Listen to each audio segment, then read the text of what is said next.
Okay. Today's diary session was simply something else. But before the diary session, ladies and gentlemen, a lot happened today. Now, it wasn't really a lot of activities per se, but it was more like the continuation of the panic, the anxiety, the tension from biggest massive plot twist, from last night. The housemates are still, whispering here and there because I feel like they're still yet to come to terms with the fact that their two least favorite housemates are back in the house. Now, while some are trying to act normal, like, okay, nothing is happening, let me just chill and be in my Zen mode, some others are still fretting. They're still panicking, yeah. And so there are a lot of conversations today, guys. And of course, Papaghost and Lerato, they've been in their own interesting way, penetrating the little covens here and there. As a matter of fact, they have successfully broken through the defense that the entire house, have actually built against them from their conspiracy meeting last night. So, ladies and gentlemen, there's a lot to spill on this video, but I'm going to try as much as possible to keep it really short and simple. Apologies for the lengthy video this morning, but there was just a lot to spill and I had to give you all in one swoop, all right? So please make sure you watch to the end of this video. Do not skip out on any part. And of course, intro. My name is Gloria Elijah. You are all especially welcome to my YouTube channel. This is Frankly Speaking with Gloria Elijah, and I am the girl with the T. If you are yet to subscribe, please do not hesitate to do exactly what you see on your screen. All right, now quickly, let's just get right into the business of this video. First off, beginning with Z's conversation with Papi. Now, she had confided in Papi about Papaghost's request of her. Now, if you all recall, there had been a conversation between herself, Papaghost, and Lerato last night, after they had both returned to the house. And Papaghost had asked of her to be his agent. In other words, she would go ahead, listen to conversations around the house and bring whatever she finds out, to him, just to fill him in on what's happening in the house because they are about to take the game to another level. Now, Z is very smart.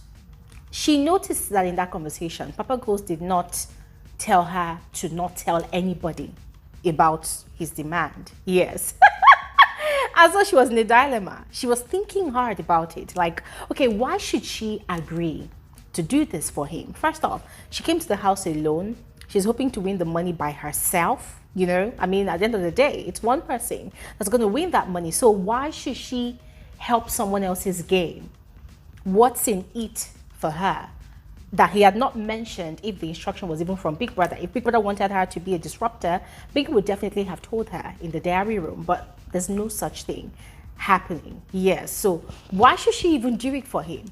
So she's got two options, say yes and go ahead, fish for information, but don't give any information to him, or just blatantly say no, And young Papi looked kind of skeptical about the whole thing. The guy was like, no, what's in it for you? Don't do it. Say no, don't say no.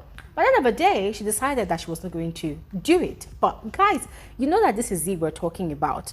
Now, frankly speaking, I'm yet to know if she has had that conversation with Papaghost, but I'm going to put my ears to the ground to listen for that conversation, the end of that conversation, if she will finally agree to do it or not. But what she had said to Papi and Biggie during her diary session was she wasn't going to do it. Afterwards, same morning, Papaghost had a conversation with Willie at the laundry area. Now, it was a very chilled approach that he took. He had come with a very chilled and laid back approach, started off with, oh, I have a lot of younger brothers like you. And it was quite surprising to me that despite the kind of relationship we had in the house, you had nothing good to say about me. Absolutely nothing good to say about me. Why, bro? What happened? That was how soft he sounded.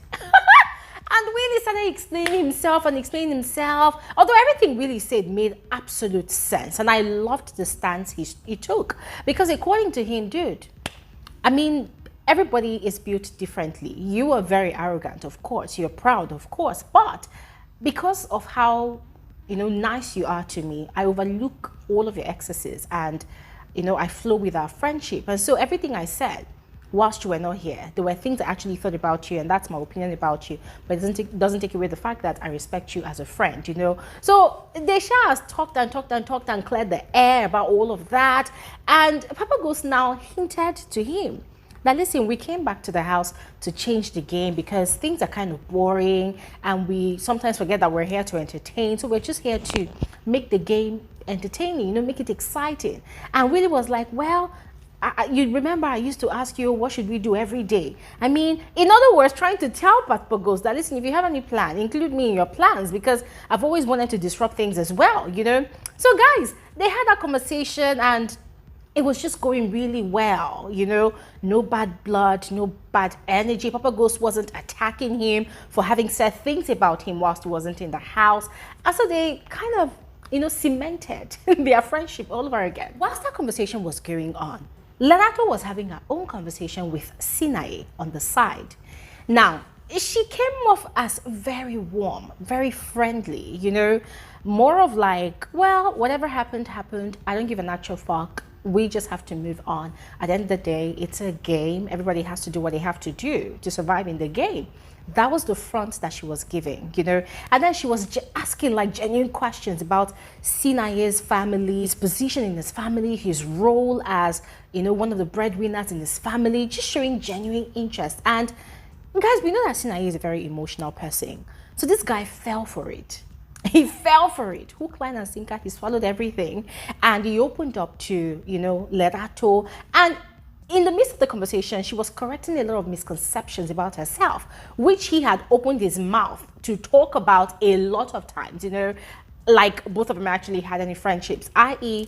Lerato's actual age. Now, Lerato is 26 years old, but Sinaye kept on telling people that, no, Lerato had lied, that she was 28. He had made it such a big deal. So in the course of that conversation, Lerato would sometimes interrupt him and, correct him about her true age, and they would make jokes about it and they would laugh. And so everything went really smoothly. And that left Sinaye confused, because last night these people had conspired, they had plotted, they had planned about how to deal with Lerato and Papaghost today.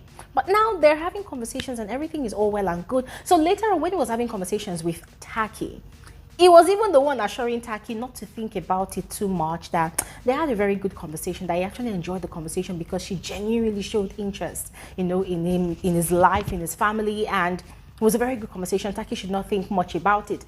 And Taki was looking kind of sad.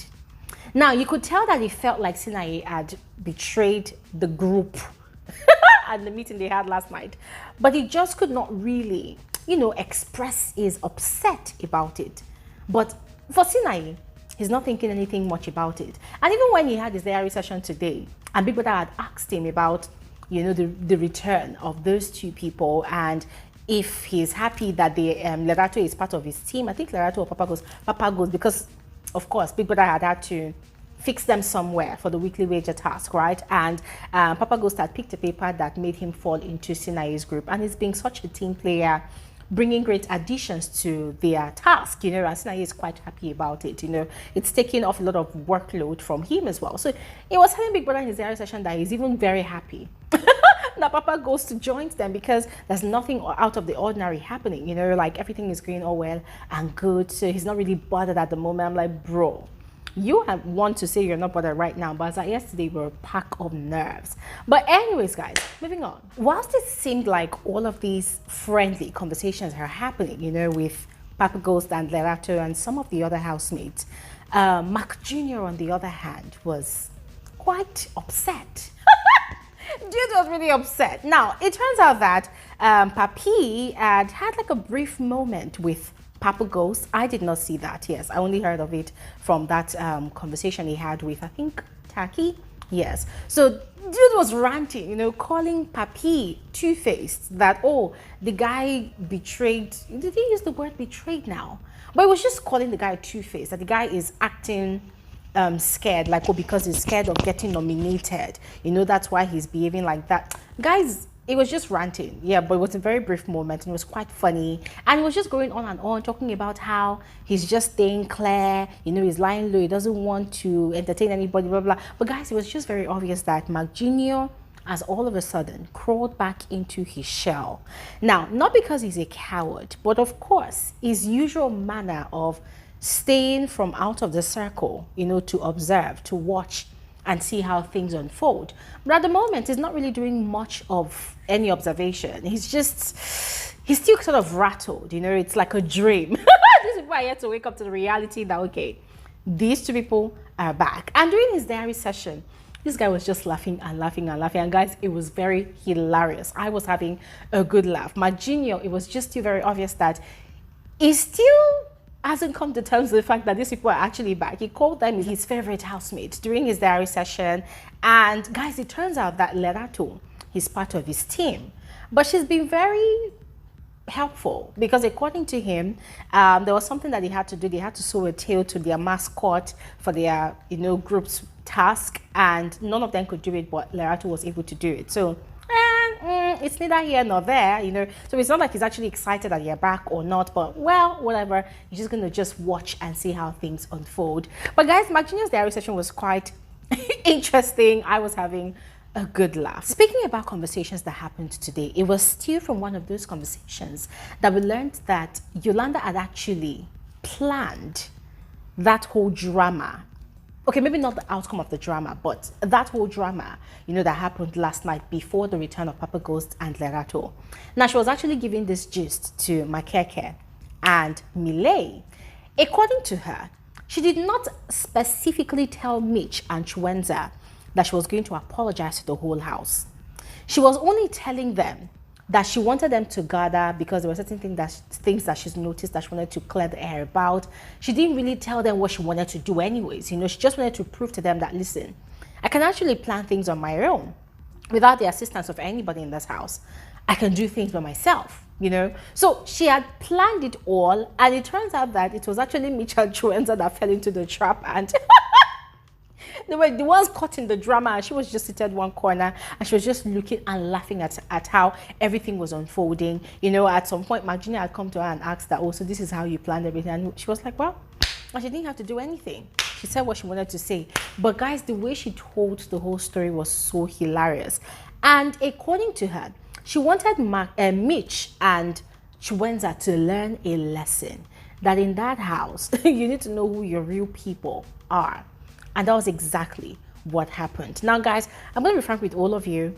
Even though it sounded juicy and funny, you know, the way Yolanda had actually narrated that whole story, I still did not really see the point. Yeah.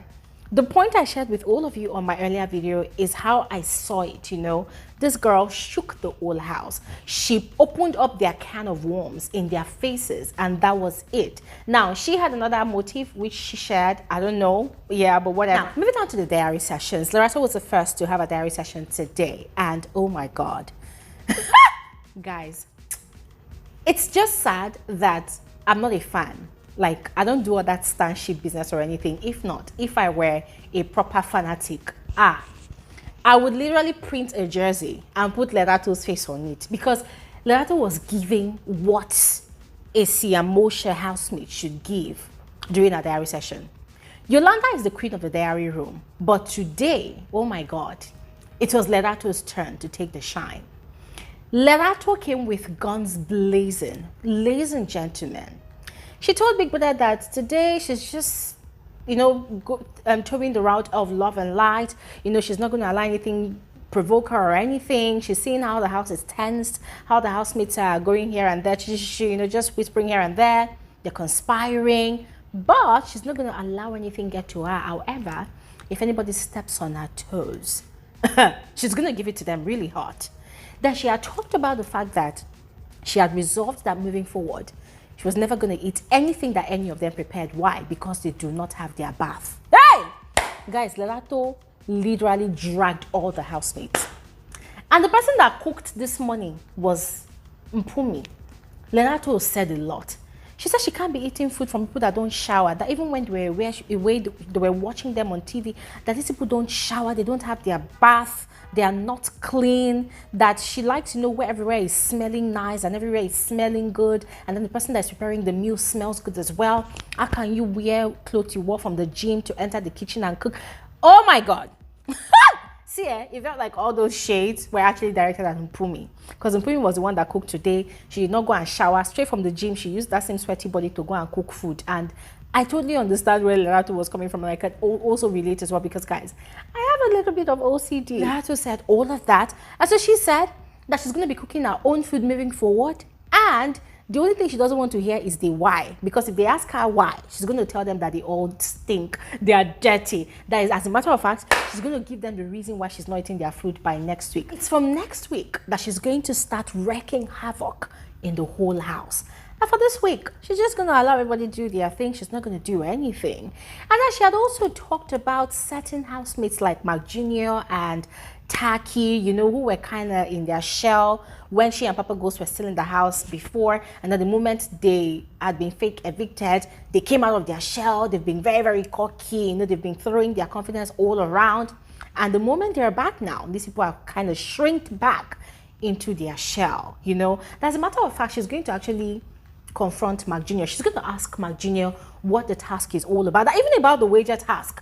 She's going to try, but she's not going to give her best because she does not understand it. And so she does not want them to win the task. She does not want them to win their wager at all. Yes, so she's not going to put in any extra effort at all. That even she's going to go and meet Mark Jr.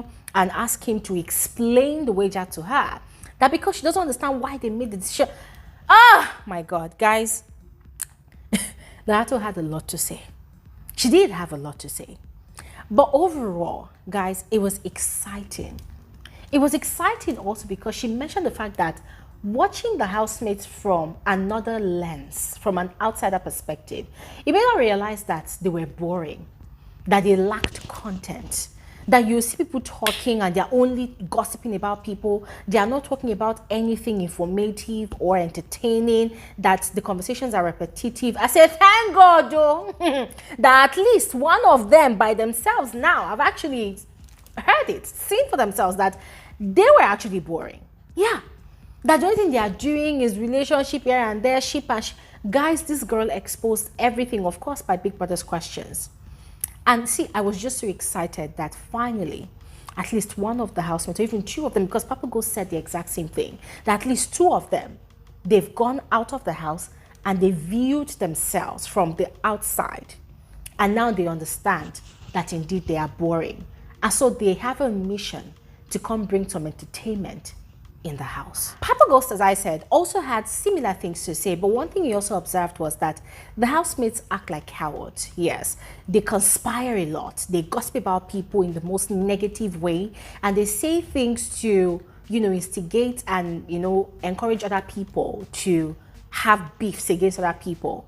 But when it is time to, you know, act out, they hide behind, oh, we are a family, we're a family, we're a family. Whereas there are cracks all over the place. And even Mark Jr. said it during his diary session that even the whole so-called family thing that they are doing, it's a lie. It doesn't work. That he is an individual playing his own game. He's just hanging around and just watching how things unfold. He does not believe in all of that family crack. That the arrival of Papaghost and Lerato just literally broke all the cracks. Yes, Yolanda's meeting was the beginning of it, but then the return of those people completely shattered the crack. And it's revealed, in fact, majorly exposed how fake everything has been all along in the house. Mpumi and Z just could not hide their dislike, you know, for the return of these two people. Mpumi especially was talking about they should not come near her, she does not like them, She was just very angry, you know, that why would Big Brother bring them back?